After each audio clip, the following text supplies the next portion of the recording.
Good evening, everyone. Welcome to our Cambridge Community Board April meeting. I will start with our karakia. Kia hora ti marino, kia whakapapa punamu ti moana. Hei huarahi mā tātou I te rangi nei. Aroha atu, aroha mai. Tātou ia tātou katoa. Hui e tākie. May peace be widespread. May the sea be like greenstone, a pathway for us all this day.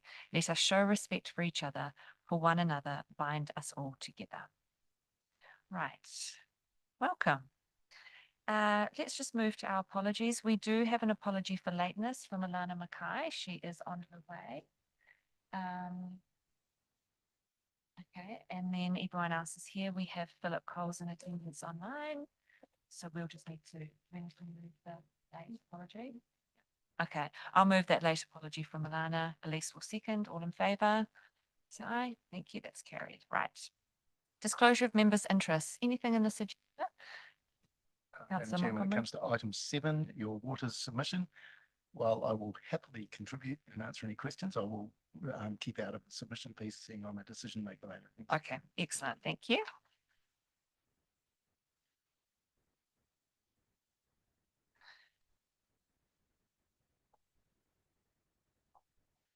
Right.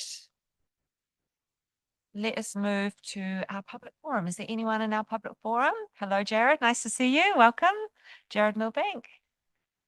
Just come and push that talk button. Nice to see you. Welcome.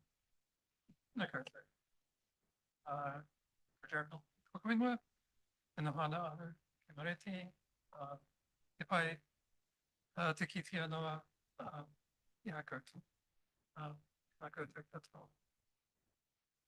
Yeah, it's great to see you again.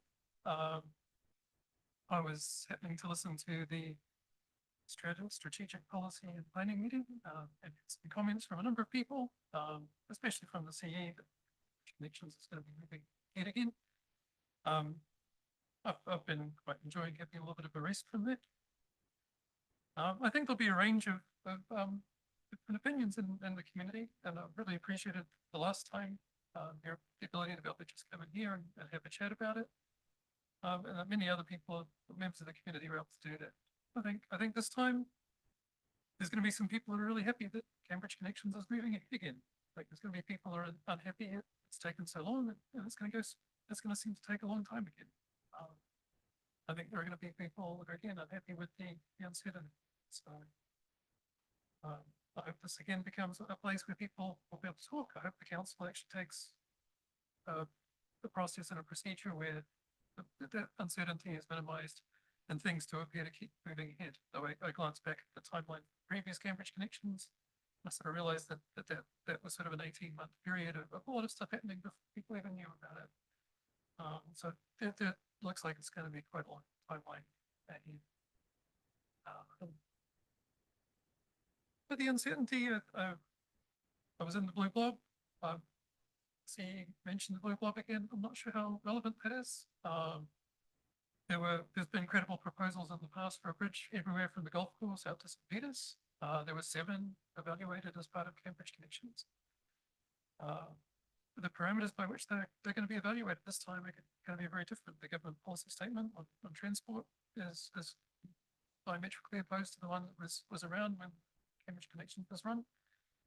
The parts that would support, pedestrianisation of the Victoria Street Bridge are not there. The support for multimodal river crossing are not there. The parameters are going to be very, very different for moving things here in the current environment. But that could easily change by the time Cambridge Connections is out. There are going to be people that are unhappy that the $10 per ratepayer they paid last time is going to become $100 to do that properly, $1,000 to do the geotech, and $10,000 per ratepayer to build the bridge.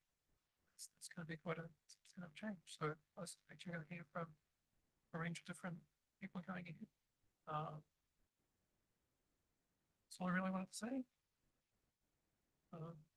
Thanks again for listening, and I hope that you again have the ability to be proactive and reach out to communities and other people. I kind of wish this subdivisions on the other side of the river. Of course, the bridge would have been built already. Thank you. But again, thank you ever so much. Thank you. Any questions for Jared? I wanted to ask you, how would you, when this project is reset and rolled out again, how would you like it to kind of look and feel as a member of the community who's kind of been through the pinch point of this? How would you like I it? think the council has a real challenge. It's hard to be fast and open and thorough. I don't know how to best manage that. There are professionals that can help with meeting engagement and assessment of how a river crossing might impact the community and the needs of the community. I hope that, I sort of felt last time that this significance policy of the council doesn't really matter. It was sort of swept under the table. They evaluated only Cambridge connections as the impact on the budget, not the full river crossing, and therefore considered not significant. I hope that it's considered as significant. That's I hope there is better engagement with the community, but minimization of the periods of uncertainty, but again, I think that's a real challenge for the council to do. Okay. Any questions, comments for Jared? I would hope there's some best practices out there, but as far as I can tell, the council is following the best practices. The best practice I've seen is the Ashburton Third Bridge. They did 2 complete resets, 3 complete evaluations of bridge locations over about 15 period. And they've only just been on the system with the NZTA. So they're about 20 at a time. So it's just an investment. Huge project. So I think the council's probably got one more thorough reset to go. And another evaluation after this one. Okay. Thank you so much, Jared. That's great. We really appreciate hearing from you. Please come back. Thank you. Right, with no one else in our public forum, I will just move on. We do have a late item, which is our fees and charges schedule.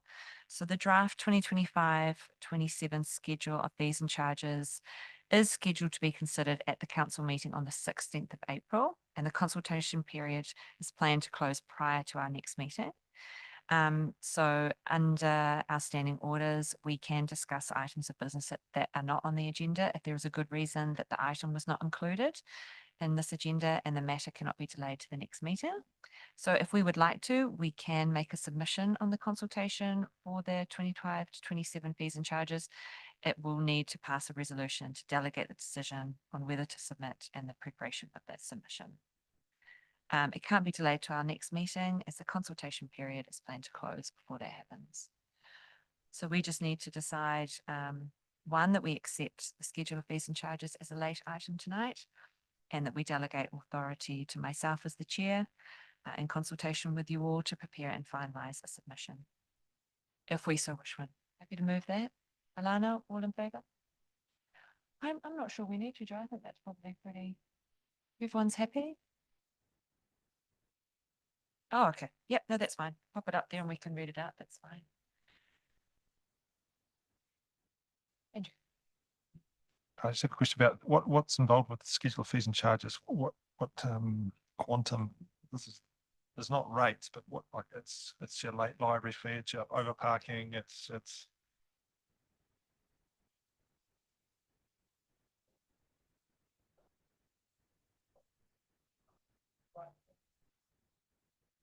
Yeah. Do you have perhaps an answer? Through the chair, it is quite broad in scope. That's all of those things that I mentioned. We ordinarily review them alongside the volunteer thing. There are some of those fees that are required to be consulted on legally, others that might be agreed on resolution of council. I guess we want to ensure that we're fully transparent, given yet set the time frame for consultation on the volunteer. Suspect to that at one of our later items. So bringing this what is a later item that comes to council this week to be able to commence that consultation.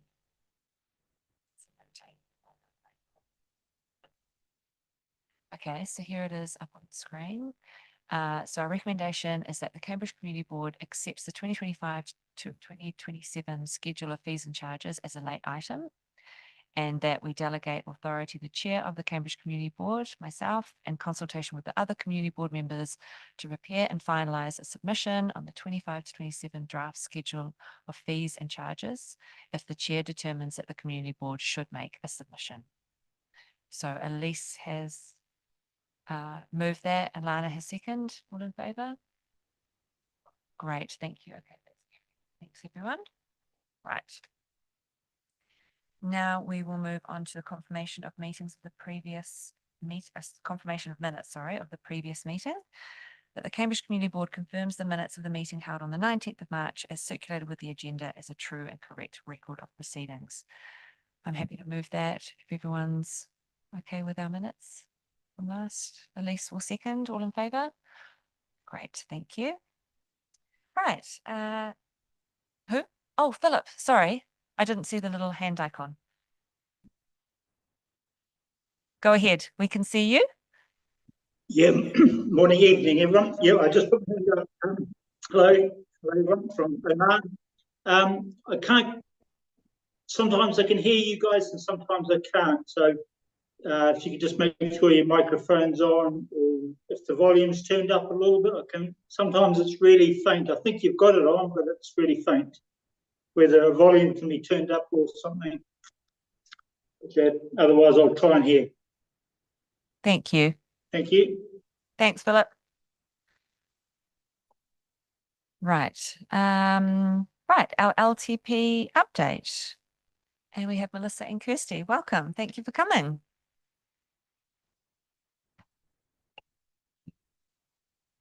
Thank you.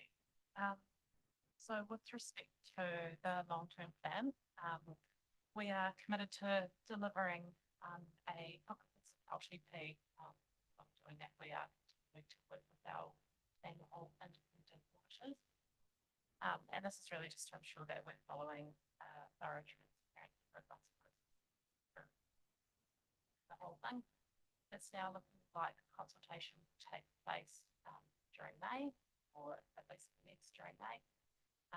We do have quite an extensive program prepared. Obviously, details will be shared with you in due course. We have made the most of early engagement opportunities. It's been appropriate to do so. So a recent example of that was the Cambridge Business Chamber. Again, happy to take questions on these details follow. Thank you. Any questions for Melissa? Feel like we are pretty up to date where you guys are. All the questions we have, you're probably not in a position just yet to answer. That time will definitely come. Does anyone have nothing further? Andrew, you okay? The consultation period will include a Cambridge Community Board meeting date.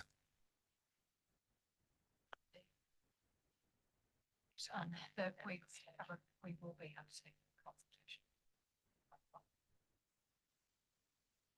Decision is to finish.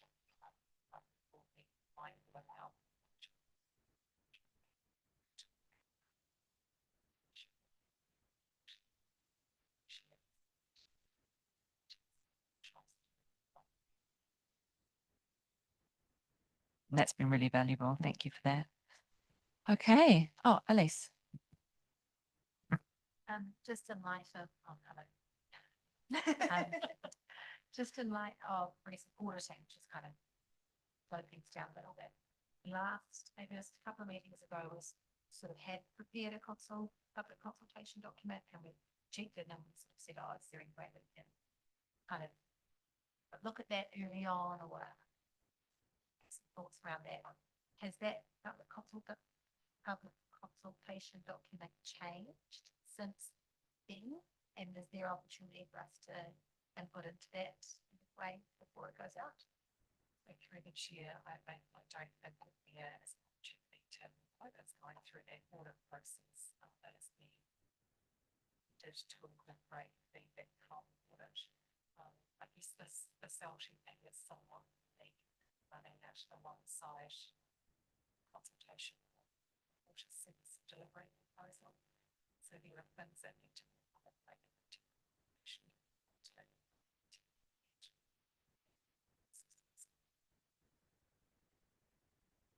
Thank you. Are you limited to the number of questions you can ask the community in a public consultation document, or is there like a best practice, you only ask 3 or do 10? How's that normally set out? So there's not a legislative limitation or anything like that, but obviously we want to encourage community engagement through this process, and the more questions you ask, it does become a bit of a barrier. People see it as a lot to kind of work through, so it does put something wrong. So we are very mindful of that when we are developing the questions that we do ask. So we don't think about what we're asking and the number. Thank you. Anything else for them? No? Andrew? You know, Joe, we both went to the chamber meeting, so just I want to say that publicly that we were attended. We did hear a lot about it. So that's maybe why we're not asking so many questions tonight. That was a good event. Thank you. Right. Thank you so much. Appreciate that update. Thank you. Right. We just now need to receive Daisy Will's 2025 to 34 long-term plan project update. I'm happy to move that. Someone second. Alana, all in favour, please say aye. Aye. Thank you. Carried. Right. Let's move through to our 6-month group report. And we have Quentin here. Welcome. Just make sure that little purple talk button is on. Thank you. Excuse me, Madam Chair. Philip, Excuse yes. me. Yes. Yeah, it seems to be the speakers that like Quentin now that Okay. I can't hear at all, really. Okay, we'll make sure that Just have the microphone's. microphone a Yep, we'll make sure it's bit closer or something, nice and close. please. Thank you.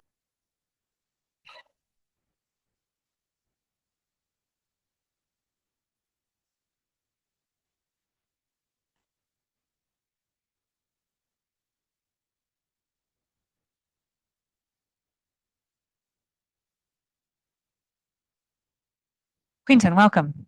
Hi. Thank you. Good evening to the Chair and the members of the board. My name is Quentin Budd. I'm the Manager of District Planning and Growth at Waipawa District Council. I'm going to provide updates on the RE Sand quarry application hearing, and then also the Waka Kotahi NZTA fast track process. In terms of the quarry consent application that had a hearing last week on Wednesday, Thursday and Friday, and the main issues that were addressed related to traffic effects coming through Cambridge. There was also discussion around the visual effects on neighbours and air quality impacts from silica discharging to the air.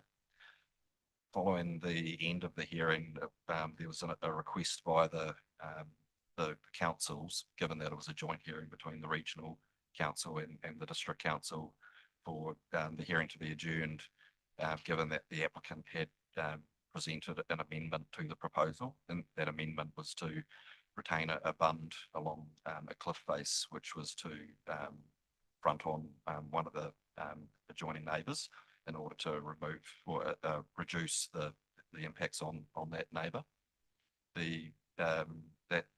That change led to consequential changes to the staging plans and the other supporting documents, which requires additional consideration by council staff and submitters as well.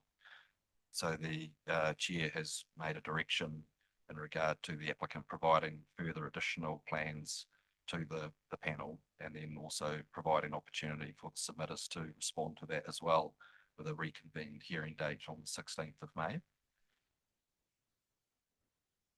I'm happy to take questions on that topic at the moment, or I can proceed to the Waka Kotahi fast track. Anyone have any questions on the RE Sand? Yeah, I mean, it was quite a big issue, this RE Sands application. So can you just go in a bit more detail? Sorry about the change, building of a bund to allow the proposed operation as it was to go ahead. Is that how that works? Through the chair, the amendment related to the rear boundary of the property, and that the quarry is along that boundary is adjoining the Karapiro stream gully, and by quarrying and digging out that soil, it basically removed the existing bank that exists along the stream gully, and by lowering the stream gully bank, that was expected to provide or result in greater visual impacts and sight lines into the quarry. So by retaining more of that bank would lessen the visual impacts from adjoining neighbours. And the applicant's proposal was to retain that bank until stage 5 being the last stage, and then remove it at the end before final recontouring and returning to a pasture. Thank you. Any further questions on the? No, thank you, Quentin. Carry on. Thank you. In regard to the Waka Kotahi NZTA fast track approval that's currently being processed through the Environmental Protection Agency and has been considered by the expert consenting panel, the current stage of the application is in a submission stage.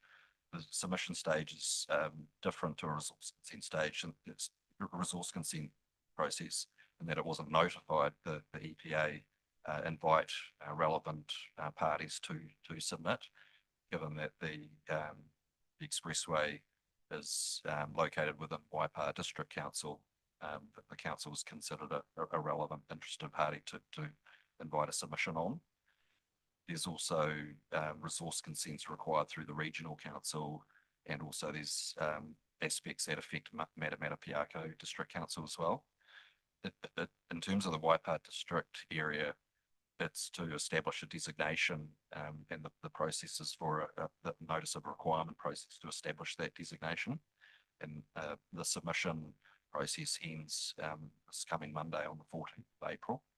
Following that, there will be consideration by the panel in terms of those submissions that are received and the application evidence to make a decision by the panel.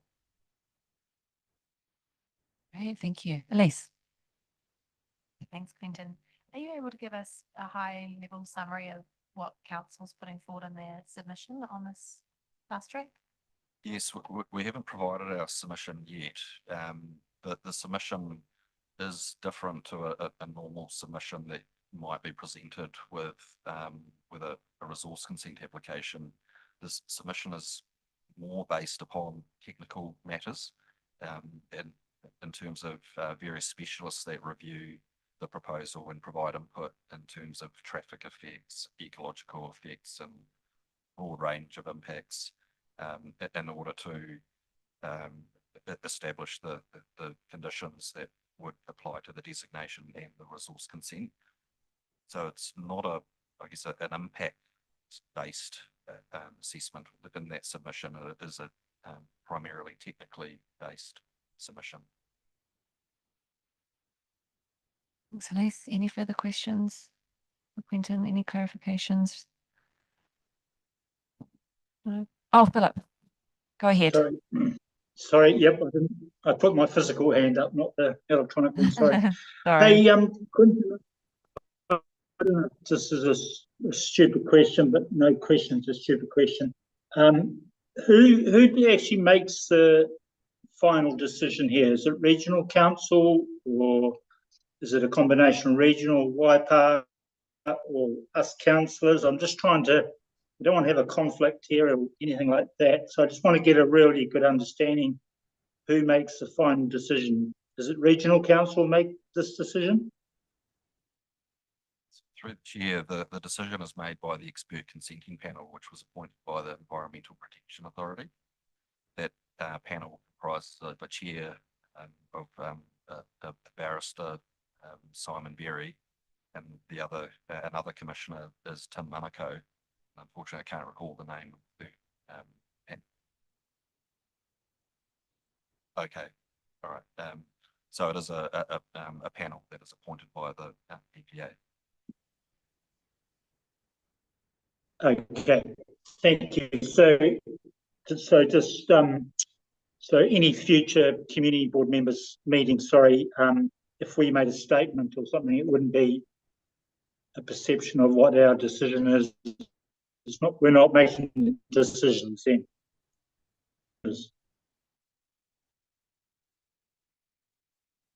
No, I don't think you'd have an issue there, Philip. I think that would be fine. Andrew. Okay, thank you. You know, you said that the EPA process is technical. What happens after that? You know, what are the next steps in the process for this fast track consenting and to go? You can just update us. Through the chair, the panel will consider the submissions that are received. I understand there is also information outstanding that the applicant, being NZTA Waka Kotahi, need to provide to the panel as well in regard to geotechnical matters. Once that information is received, then the panel will be in a position to make a decision on the consents and notices of requirement. So that's that for the EPA, but what else has to happen for this project to be, for example, start work in terms of involvement with the councils? Most likely, or if approved, the resource consents and designations would include conditions that the agency would need to meet. Those conditions do include things such as management plans and methodologies that would need to be submitted to various councils prior to work commencing. Once those plans were certified by the councils, then that would allow the construction to commence, and through that construction phase would occur, and following the completion there would be a requirement for sign-off plans to be submitted as well.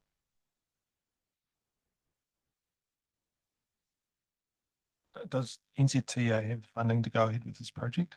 Do you know? I don't know that, sorry. Any further questions, Elise? My sincerest apology that this is not a good question, but obviously this is about the expressway extension. Is there any, and I know that NZTA said no to an additional northbound exit onto the expressway. Is anything like that coming up, or is an opportunity for Waipā to recommend an additional on-ramp at all northbound coming out of Cambridge? No, that's what you're interested in too, but so apologies if that's beyond the scope of this, but just wondered if that was something, an opportunity, or if it's a done deal and it can't happen. Within my role in department as a regulatory function, we have a contribution in terms of the consenting process, in terms of decisions around initiatives and funding for things like on-ramps. That it's not something that we would be involved in, and I'm not clear on what avenues that there might be for the wider council to be involved in that. So it would be beyond the scope of this particular consenting process. Yes. Submission process. Thank you. Anything further? Anyone? Mike? Just to Elisa's question, any chance we get in front of NZTA, we raise the issue at a elected member sort of level. Okay, so yeah. So does this count as an elected member?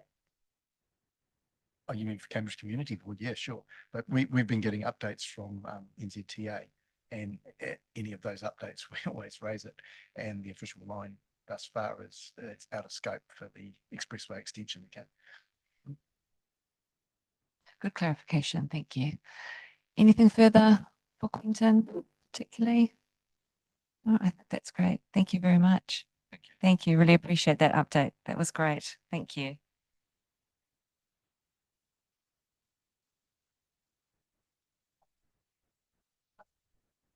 Okay. If anyone had any questions on the business support section of that report, you can give them to Deb and she can email them through to the staff. And you can do that outside the meeting time. Right, so let's just move, well, let's receive Joe's report. Oh, thanks, Jared. So we'll just receive Joe's report titled 6 Monthly Community Board Reporting District Growth, Regulatory Services and Business Support. I'm happy to move that. Can I have a seconder, please? Andrew? Great, all in favour? Please say aye. Great, thank you, moved. Right. This is our Local Waters Done Well submission, and we welcome Dawn. Nice to see you, Dawn. Thank you for coming. Maria, Good evening. Nice to see you. Welcome. thank you very much for the opportunity to come in and present the report. So this piece of work, I suppose, I know that for some of you, you've kind of been a part of conversations and got some background information. But really, it's a significant piece of work, I suppose, that's been going ever since we had the change in government policy to moving away from the sort of the central government direction about creating water entities for 10 water entities across New Zealand, and the introduction of the new policy framework of local water done well. And it starts with local because that really is the intention, is that local decision making enables the right outcome for our communities. And so through council doing a lot of analysis of information and legislation that's kind of fleshed out the requirements of government around what this means in terms of ensuring that we've got fit for purpose water, potable water and wastewater services for our communities that is, as I say, driving the right outcomes. We all recall in terms of, I guess, the catalyst for a lot of these conversations was what happened in Havelock North a few years ago now, but in terms of that, I guess the establishment of the Water Services Authority to make sure that the delivery of services is absolutely focused on the public health aspects, particularly around water supply, and ensuring that the delivery of that is meeting the required levels of service, but equally delivering it in a cost-effective manner for communities as well. So in terms of the analysis that's been done to date, and within the report, we've provided both that summary report, but also a copy of the decision report for hopefully a piece of background around what's been worked through. But given where Waipawa District Council is at in terms of I guess some of the constraints that we are facing around the affordability for our community, that the early analysis identified that the best options to pursue are a jointly owned CCO with neighbouring councils in terms of being able to build an entity that has those efficiencies of scale that we're able to derive from those partnerships being established. So primarily the two that were looked at were looking north in terms of establishing a CCO with Waikato District Council and Hamilton City Council, who are moving forward with the CCO establishment, and then looking at Waikato Water CCO, which is has sort of evolved into 7 councils establishing a CCO. So of those two options, looking at the benefits, the challenges, the risks, because whilst affordability for our community is sort of quite a primary consideration, as a sector, we are facing quite a number of challenges around an ageing workforce in terms of an increasing quantity of work going to our contractors, the infrastructure build that is required in terms of the current infrastructure gap, and our ability to secure those contractors and this through the supply chain. So whilst there are financial drivers, there are a number of non-financial drivers, a lot of or a number of risks that needed to be weighed up, and on balance council determined that the best way forward was in fact Waikato Water Done Well. So that's the preferred option. We're about to come out and have a conversation with our community around the preferred model. There is a slight difference in terms of how this consultation will be rolled out. It will be done under what's called the Preliminary Arrangements Act for Water Services rather than the Local Government Act. So it's quite a well-prescribed consultation methodology that the government has directed through legislation in terms of how we should consult with our community. And primarily that is looking at the status quo of how we deliver water services now, albeit under the increase in compliance requirements that we know are coming against a preferred model. So as I say, we've also attached to the report a copy of the very draft consultation document, and that is when we move into a period of being able to open up that consultation with our community, that will be how we're moving forward. So really hoping that I'd be sitting here today with you and saying we're about to get underway with that consultation. But for us at Waipawa District Council, because we're working towards our long-term plan, we've got some real challenges in terms of the need for timing. So within our long-term plan, we will still be showing what the status quo is of waters continuing for that 9-year period. But alongside it, we want to have this conversation with the community about what a CCO would look like and some of the benefits that would bring as well.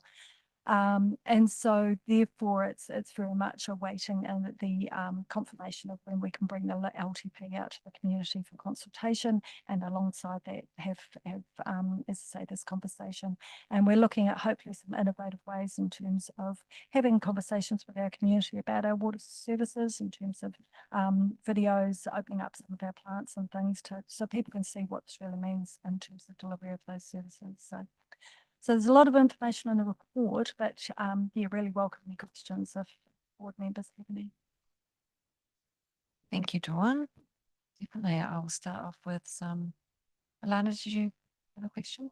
Sorry, you just gave me a little look. Kia ora, Dawn. Thank you so much. I understand it's been a huge amount of work, but I guess that goes with the gravity of the issue. Going through all the documents and listening to the workshops and everything over the last however many months it's been, I really support where you've got to and the recommendation, and I understand why that's looking like the best option for us. I do have 3 questions. In the document, I was just wondering the liability for things like, for example, if there was a stormwater overflow, where would that lie? Stormwater is an interesting one in that under the legislation, the assets will remain in council ownership. And so ultimately that liability will sit with council. Right. We'll be the holder of consents with regional council around discharge. So yes. However, we are looking in terms of the analysis we've done, we believe there's some real benefits in terms of the stormwater activity being managed by the CCO. And that's looking at it from a number, but primarily in the asset management space, is that the expertise staying together. So there will be a contract between council and the CCO to deliver services. And in that, I'm sure there will be quite a bit about in terms of protections and liabilities and mitigations and the like, but I'm picking that legally the ultimate responsibility will sit with council. And we'll be having to demonstrate that we've done everything possible to ensure that we're meeting those requirements, and equally the CCO will be. So sometimes there might be in those situational, you know, how did that happen and those sorts of things. But yeah, from a consenting perspective, council will be holding a global stormwater discharge consent. Okay, cool. Number 2, it mentioned that council is to act as a guarantor. Would that be limited to the activities for Waipawa, or would it be kind of across the CCO? So on a no regrets basis, there is some work going on at the moment about developing up a shareholders agreement. So in terms of council being a shareholder of this company, alongside those partner councils. And so in that shareholders agreement will be that conversation around how that is established. There are a few mechanisms for that, one of which that I'm thinking is currently favoured is the amount of debt that a council brings into the council, into the CCO, or transfers into the CCO, is there will be a relationship between that as a percentage and therefore the ongoing guarantor liability. But how often that's reviewed in terms of it, or if a new council enters into the CCO, those sorts of things. But that's, yes, there will be a mechanism in the shareholders agreement around that. Okay, cool. And my last one, just the water charges table, like the example that's given in the document. Is that a flat rate or is that an average user charge?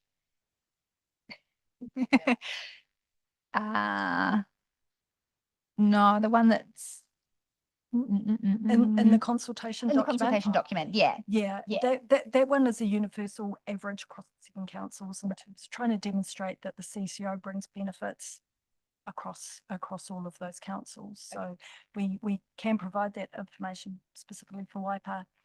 But I guess one of the things is that that's not then locked in as being the charge.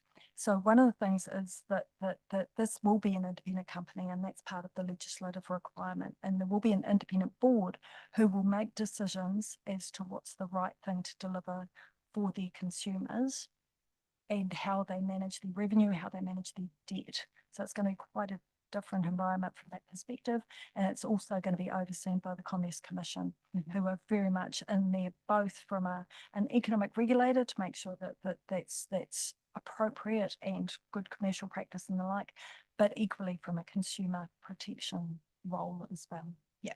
So they're not going to be in it to make money per se, but it's enough to cover what they need to deliver.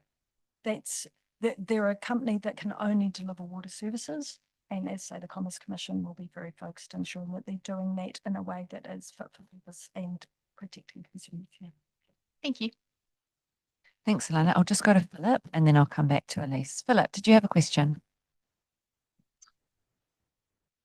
I missed the start of this meeting due to poor connection, and missed the item for conflicts of interest. So I've been asked to, after Dawn's presentation on the water, to declare a conflict. I did email, but I have to do it verbally. So declare conflict on this particular item, which I missed the opportunity at the start of the meeting. Sorry about that. Thank you, Philip. No, we've received that. That's great. Thank you. Elise. Thank you, Dawn. A really impressive public consultation document. I think it's really engaging and quite digestible for what is a very complex proposition. My understanding is we only have a couple of CCOs in New Zealand for water delivery at the moment, Auckland and Wellington.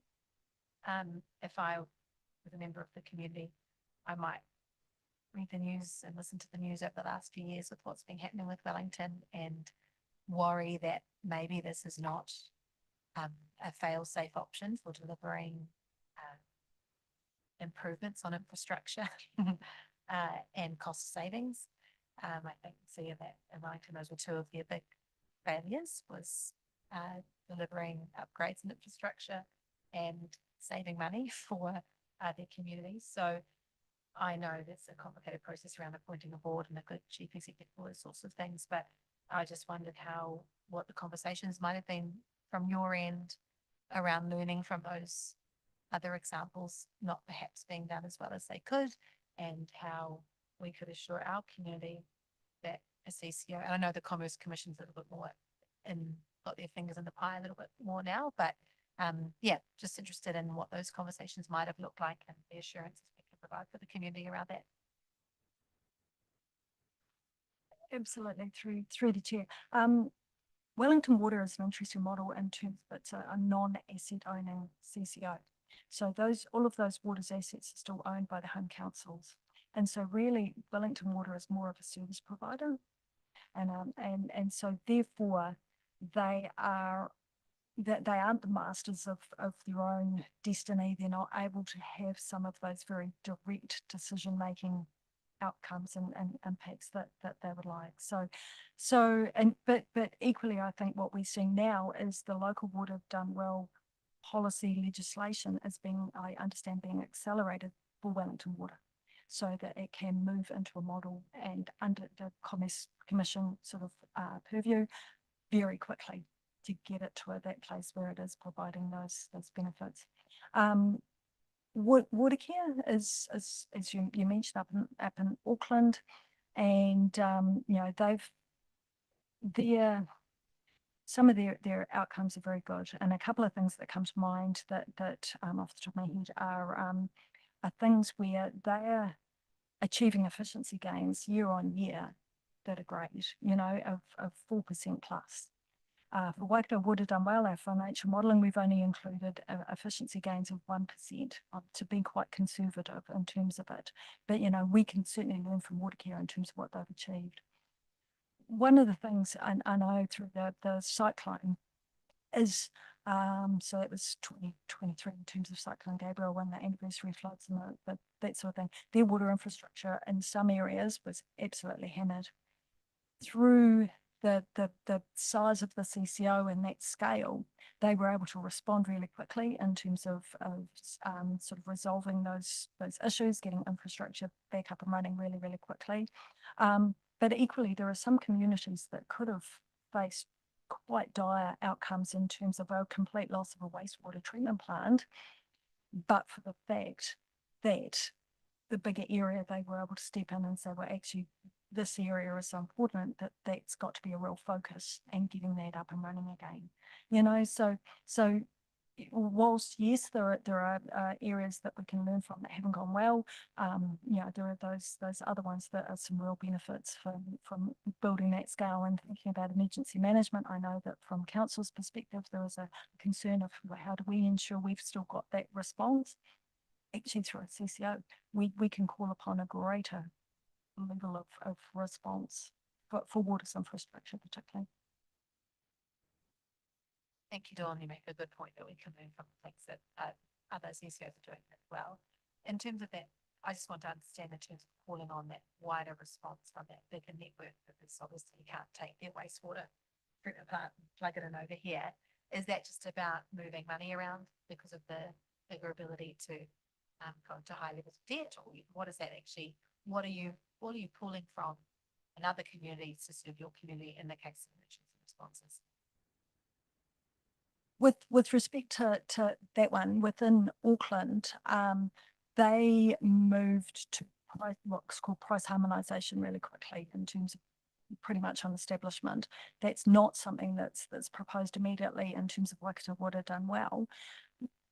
But in the Auckland instance, that's what it meant, is that whilst the small community with a very expensive wastewater treatment plant rebuild being needed, is they could call on those financial resources to rebuild it. You know, it was a tourism location, it was important to the wider region. So therefore, whilst a small connected population, they were able to do that, as well as, you know, things like suckertrats, contractors, all those sorts of things, as divert those resources really quickly. Thanks, Elise. Any other questions, Andrew? Dawn, hi. Thank you. I've got some questions about debt. On page 10, there's a statement about the debt ceiling headroom, and I'll just read it out to you. It says, removing the spending and forecast revenue from council results in an increase of debt headroom, which reduces financial risk. So my question is to you, how does the ability to borrow more money by having a greater debt headroom reduce financial risk for a council? Through the local government funding agency, council has accessed with a limit in terms of our debt to revenue ratio. So that's the challenge we're facing at the moment. In terms of the CCO, they are going to have a much higher, so rather than sort of a 350% debt to revenue ratio, that'll be sitting at 500%. So in terms of that debt both moving to the CCO, it's allowing a greater headroom in terms of that ability that if there's an emergency or something required, then there is access to the debt for the waters infrastructure. but equally back within council with that water gone, which is quite extensive for Waipawa District Council, given our investment and growth, waters infrastructure. That allows that one to come back down, that debt level to come back down for council, and therefore allow a greater debt headroom if there is, say, an impact on other council infrastructure from an emergency event. Because the debt headroom is increased, and this goes on to start on page 4, that, you know, the debt to revenue, I think if council was 2.9 or something, and because we're a high growth, we got to move to 3.5. And now it says in the water organisation, you can go to 5 times revenue. I'm reading between the lines, but nearly supports that that's a positive thing, that you can borrow more money. You know, what level of debt is forecast in the 8-year plan? Does it take it up to the 5-year, or is it just to the 5 times revenue, or are you sticking at the 2.9 or the 3.5? Can you elaborate on that? Sorry, for the CCO or for council? We'll start with the CCO. CCO. So in terms of Waikato Water, done well in terms of the modelling that's been done today. And as I say, that proviso being is that this is modelling for a decision-making purpose, and the board will come in. But for that purpose, at the moment, it's looking at around 400% will be the maximum across Waikato Water done well. So that leaves that additional debt headroom to be able to call on as required. In terms of council, in terms of moving from as you say, the 285 or the 290 to the 350, as I say, I'm not sure that's been reassessed in terms of post CCO as to what's that bespoke covenant from the LGFA post the transition of waters. Last year, we had with the LTP general rates proposals, and it was forecast to go up by a certain percentage, and then a few months later these were recalculated and significantly raised, and there was quite a media storm about that. You know, in this report you've proposed a 4% average rise per year for 8 years. Is this calculation been double checked and audited, and we can go ahead and make the vote on that, or are you still looking at numbers? Are they evolving every week like the LTP? Can you give us some reassurance about that? The numbers are a model. So as I say, excuse me, when the CCO is established, then that there will be ongoing reviews in terms of it. This is the best information we had pretty much at the end of December 2024 to be able to utilise in the models. So that was based on those councils who had done a 2024 long-term plan, and ourselves who had done an enhanced annual plan and a draft long-term plan. Alongside that, a number of councils who were, I guess, working through the implications of not proceeding with the waters entity, and the information they received back from that process with the National Transition Unit looking at activity management plans, there was identified that they had to make some additional spend in their waters business. And so that has been included in those numbers in terms of it. So it's based on the best information we have. The 4% it's underpinned by a number of assumptions. So as always, we're going to have to keep an eye on those assumptions, but those assumptions are along the lines of the cost of debt in terms of interest rates and things, that there will be an investment within the CCO to pursue those efficiency gains. So in terms of that spend in the early years, both to establish the CCO, but also to pursue those efficiency gains that pay off in the longer term. So yeah, so as I say, there are a number of assumptions. It is a model, but absolutely it demonstrates in terms of for a consumer, financially, there are benefits from being a consumer within the CCO rather than other options. Yeah, reading the document, I definitely see that. So that's well explained. Thank you.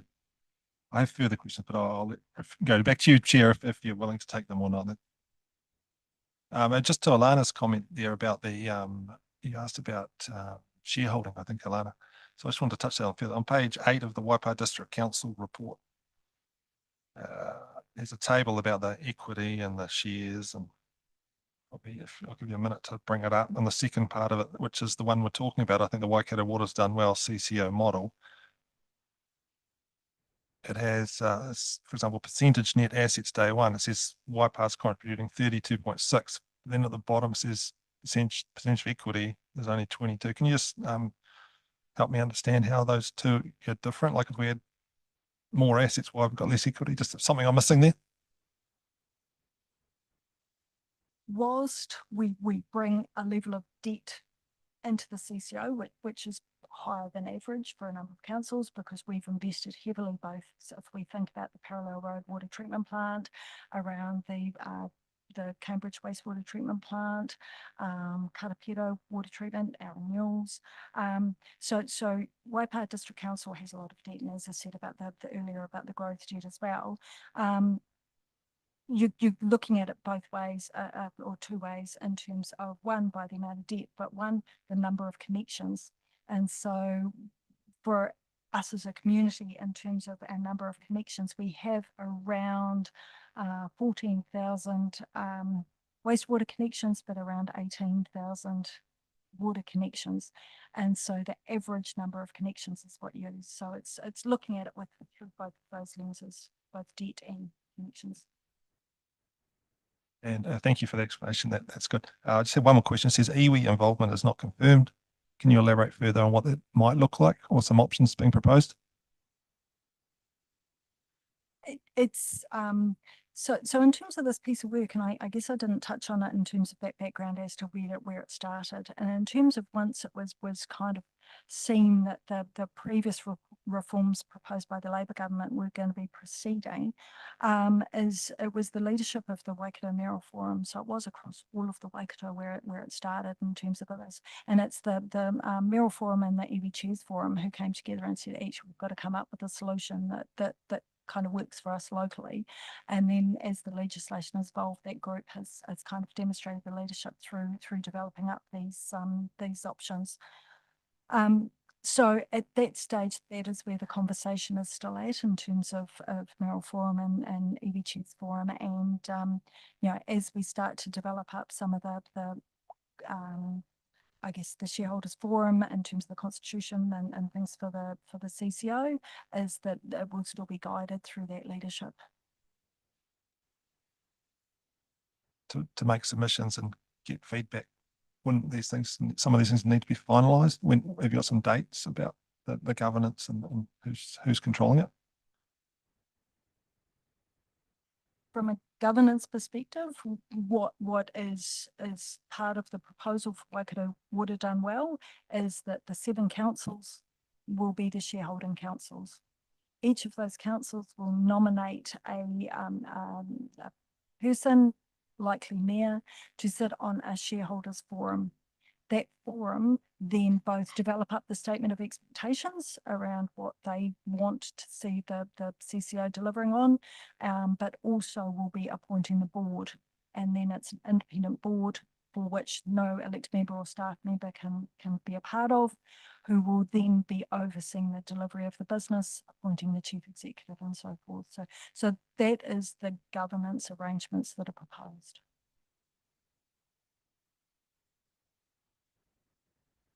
Happy? Good. Anything else? Any further questions for Dawn and Mike? I'm keeping out of the discussion, but just pointing out a slight gap you might want to fill in. But excellent questions, by the way. This is awesome. Alana's really good question about consents, and you talked about the stormwater consent, but you didn't touch on the water take consents or the wastewater discharge consents. You might just want to fill that in. Sorry, and in terms of, so in those instances for wastewater and for potable water, is the CCO as the asset owner. They are responsible. So there are some functions that will sit back with council around catchment management planning and around bylaws, but in terms of a consent holder, that goes with the asset. So yes, sorry, thank you. Thank you, Dawn. Anything further from anyone? No? Okay, great. Thank you so much. Thank you. Right. Thank you all. Thank you. Right. We have a few things to do here. We need to receive Sharon's report. We need to decide that we're going to make a submission to local waters done well consultation within the consultation period. And you'll see we have the options there to strongly disagreeing, neither agreeing or disagreeing, agreeing or strongly agreeing with the council's preferred option, and then delegate the authority to one of us to prepare and finalise. And it says committee, but I'm going to assume that's community board submission to local water done well in consultation with board members, and make that submission once the consultation period opens. So what are you guys feeling in regards to strongly agreeing, disagreeing, neither agreeing or disagreeing? I would say at least agree. Mm. Yep. Yeah, I'd be very happy even strongly agreeing, but that's only because I've been kind of alongside the process, and it's a pretty good one for me. But Yeah, I'm happy to go strongly agree with the proposal that's been outlined. okay, so would you be happy with strongly agreed? Yeah. Okay, you okay with that? All right. Right. So, oh, Joe's going to have it up for us. And then why don't we delegate the authority to me, and then perhaps we can, collaborate together with our thoughts on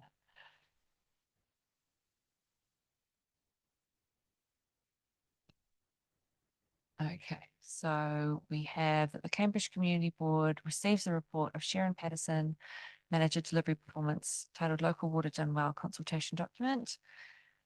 We make a submission to the Local Water Done Well consultation within the consultation period, strongly agreeing with the council's preferred option.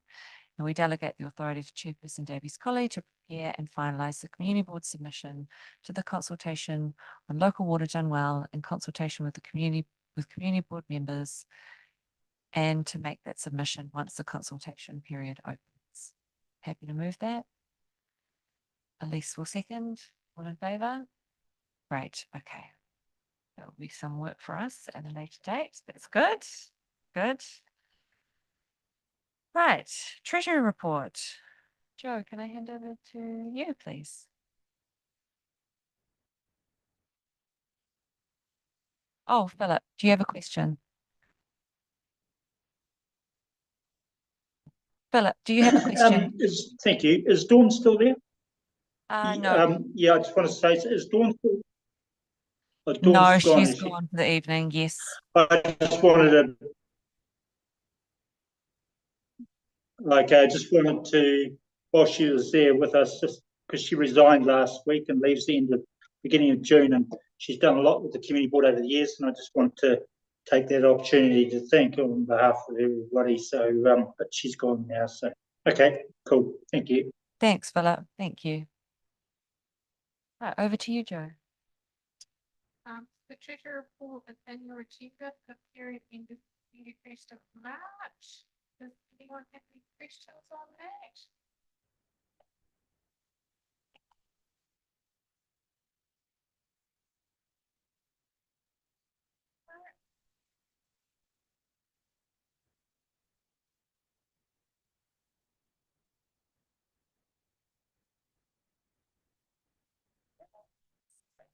Yeah, okay, we will receive Nada Mills' financial account titled Treasury Report for the period ended 31st March 2025. Could somebody move that for me? Mike Montgomery will move it. And Alana will second. All in favour? Great. Yeah. Okay, board members' reports from meetings attended on behalf of the Cambridge Community Board. Elise, can I start with you and we'll go around? A very big week. Along with Joe, we council for our 6 monthly reporting. You guys had an opportunity to watch back the submission, but we took the opportunity to advocate for our community for the continued prioritisation of our a new library, or more accurately, a library solution beforehand, and also to champion the community around Cambridge Connections, which was quite exciting to see very prompt response to some of the things that we highlighted. And that was really great to see that collaboration, our voice being heard. So that felt like, okay. And then slightly more nerve-wracking submission was to the Quarry, King's Quarry hearing, which is new territory for Joe and myself. But the panel was very welcoming and friendly, and questions that hopefully clarify our points well. And they did present us with that amendment around the fund, but it was kind of not pertinent to our issues that we were raising. So yes, the change from us. Thank you. That's right. As you know, the Autumn Festival has been and gone. Had a debrief meeting on that yesterday. Really thrilled with how everything went. Considered one of, if not the best festival so far. We've never had so many concerts and events sell out, so that was really great. Main Street Carnival was a huge day in town as well. So yeah, really happy with how that went. And now we start on the next one. And just more the Kenwa meetings with regards to the group in general, and obviously the delegation, which is very soon. So yes, yeah, not long to go. I will be able to report back on that at our next meeting. That's Very all from me. exciting. Great, thank you. So just pop your microphone. There we go. Social services, things pretty tough out there for a number of people. They're working very hard to make sure it comes down to something for a lot of people. The rents are going up, it's finding suitable housing, just coming down to basics, being able to provide what they need for their children going to school. It's pretty tough out there, but the people who look after those people, they do a terrific job. So if you ever ask for about this at cash or just something in kind, because they work really hard. All about it. They're an amazing group. Agree. Thank you, Sue. Andrew?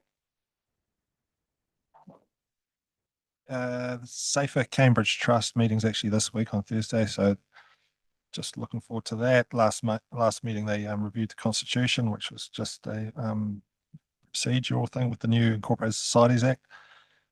As I mentioned, Joe, you and I attended the Cambridge Chamber of Commerce meeting on the long-term plan and the Waikato Waters Done Well, presented by our very own Mike Montgomery and Susan, the mayor, which was great.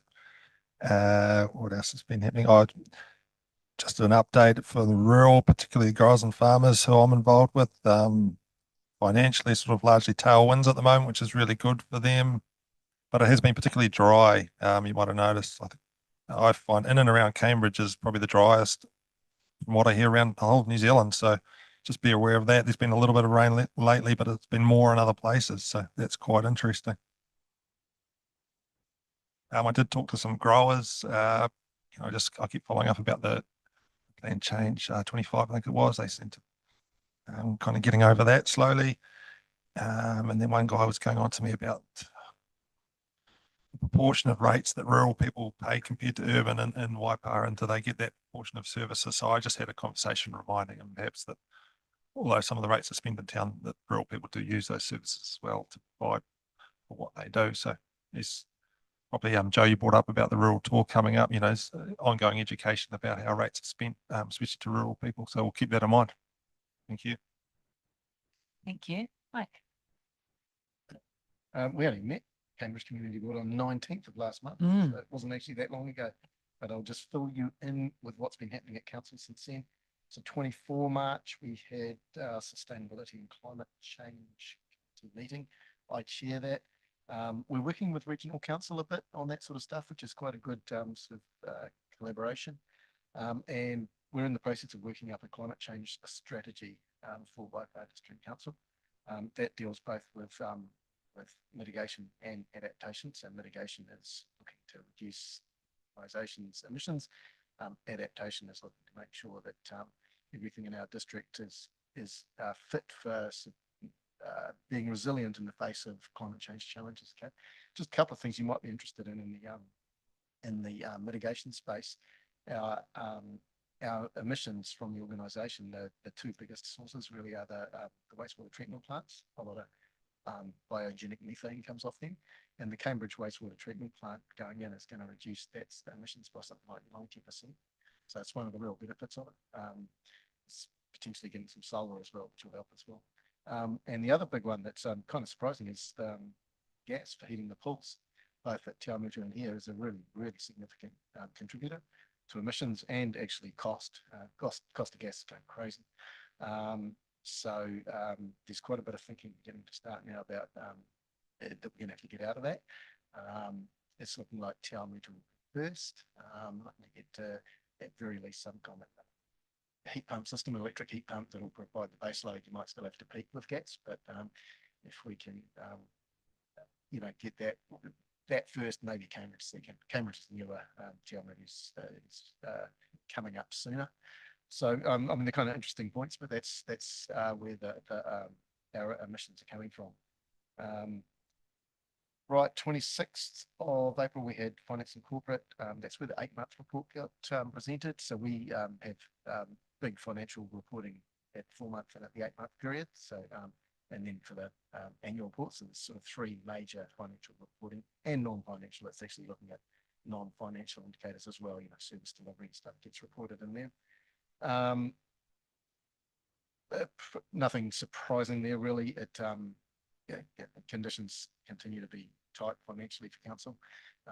There was a slight forecasting downwards of the development contribution revenue coming in this financial year, which is indicative of slightly less development going to market, less sections being sold than was forecast at the beginning of the year.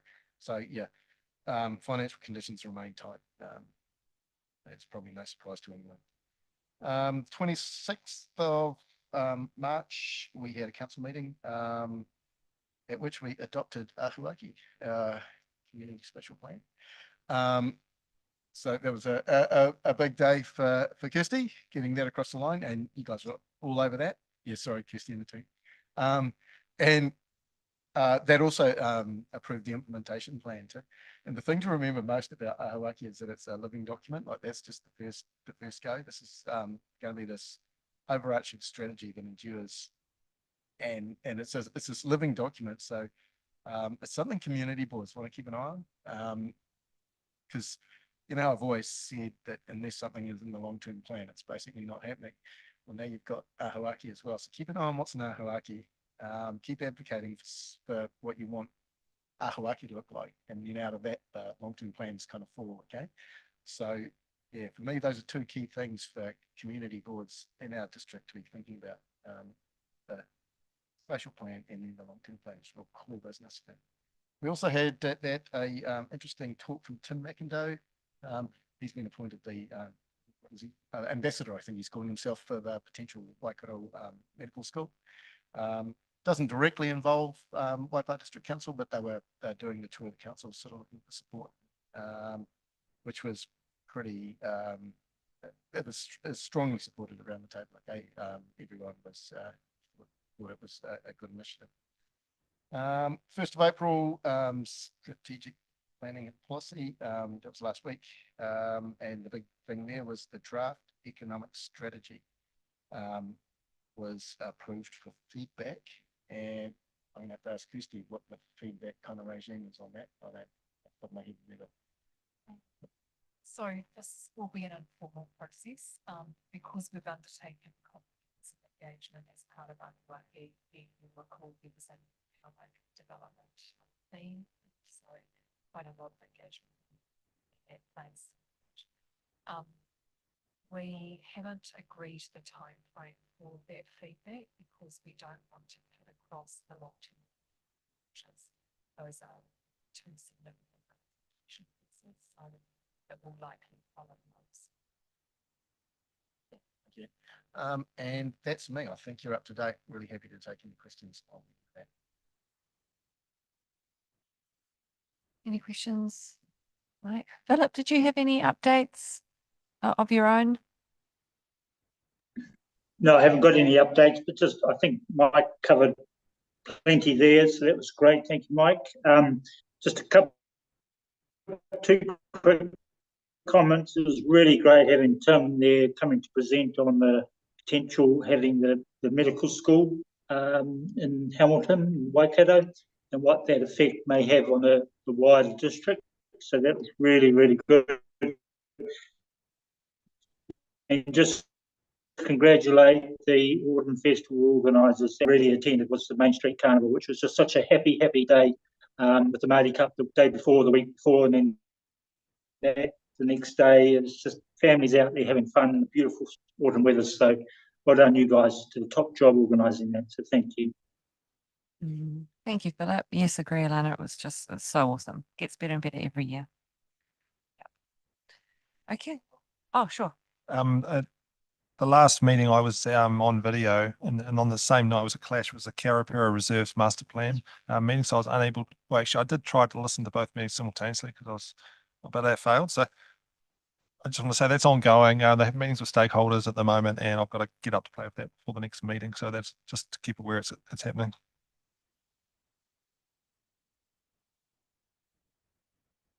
Right, we have Anzac Day. Would be good to see everybody here, drawn service, and the citizen service later on. Much appreciated. It's always good to note the local community. One of the big community events we had. It's really good. Support those people who work so hard, like the band of the RSA, really do put their heart and soul into an important event. Yes, our Anzac service is out on the piazza this year, weather allowing, so hopefully that will go ahead. Mine are all very much the same things that you've all mentioned. LTP chamber event, the RSN's resource consent hearing, and our SPMP presentation.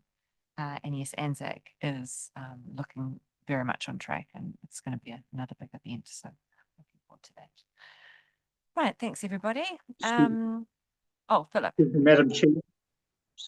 Yep, so Anzac, next week, well, on Saturday, I'm in Oman now, but Friday I fly to Turkey. Saturday I'm going to go to Gallipoli, and I've got a few things for the Cambridge RSA, which I'll do for them and take some photos. So we'll go to Anzac Cove and then be in Turkey for a couple of days before leaving to go to Iceland and then Lakanwa with Lana. So, yeah. Excellent. That sounds amazing. Great. Thank you. Right. The date of our next meeting is going to be at 6 p.m. on Wednesday, the 21st of May, 2025.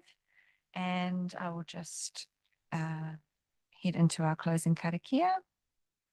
Tipo hihiri, tipo rarama, tipo o ti whakaro, tipo o ti tangata, tipo o ti aroha, ko ine napo, ihire ni a tātou, mauri ora ki a tātou, haumie huie ta